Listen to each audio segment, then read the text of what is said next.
the main challenge for a person to grasp a non-dual understanding? The main challenge is because we're all trained to, or many of us trained to study hard, learn to use your mind, go to university, get smarter, figure things out, right?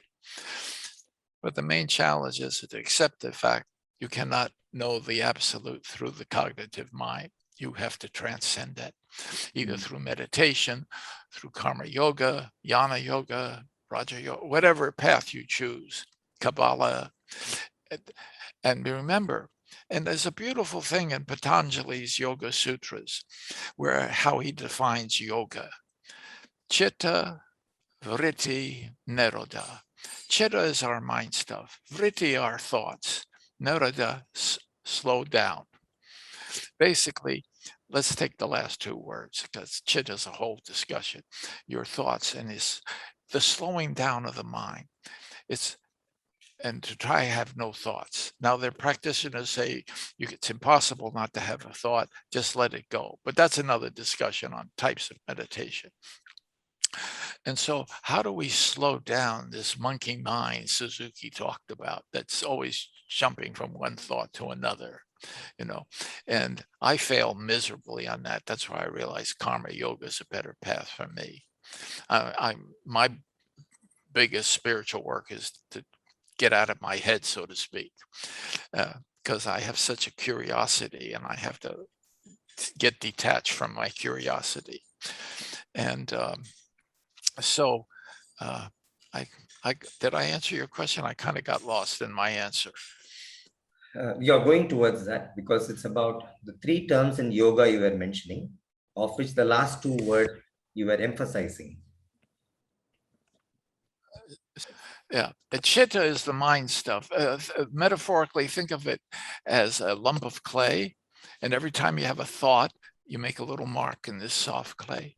When you get that chitta completely smooth, you have the experience of absolute merging and absorption. Beautiful, okay. Beautiful. This metaphorically, it gives a picture to understand. Right.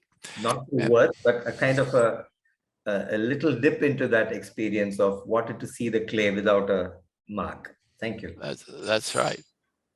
That's right. I could go on a little bit. Patanjali, his last step is sadhukapi samadhi, where there's a trace of ego that there's a little bit of mark on that chip. Swami Vivekananda came along and added another step, nirvikapa samadhi, where it's perfectly smooth. That's the main difference between the Yoga Sutras of Patanjali and Vivekananda's addition to him, making it Raja Yoga. Yeah. And I think there's always sensation in these experiences, or we'd be dead. But the highest state is when there's sensation without any perception or thoughts. Oh, that's a beautiful way to add sensation without any perception. Yeah. Because that relates to the psychological aspect also. Yeah. Right. But every perception is a judgment. Yeah. And we also project our perception onto sensation, and then the sensation gets a different meaning, and then there is a struggle. So it's not projecting anything to the sensation, but able to experience the sensation for what they are. Exactly. Yeah. And I think I'm sure I've run into this. I mean, sometimes people in psychology get a little careless about sensation and perception. They're not the same. To me, sensations are changes in the environment that your brain is picking up, and then perception is the evaluation.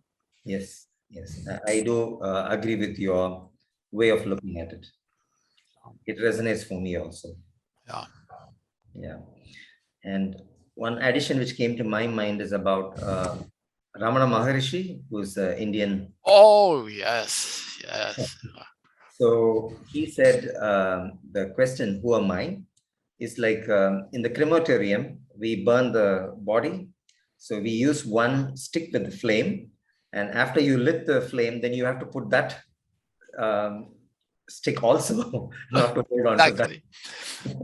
Ramana Maharshi is one of my great heroes.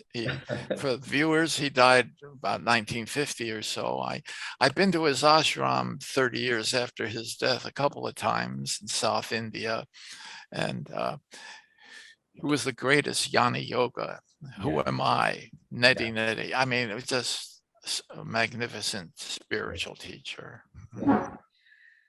Thank you for sharing this experience, Alex.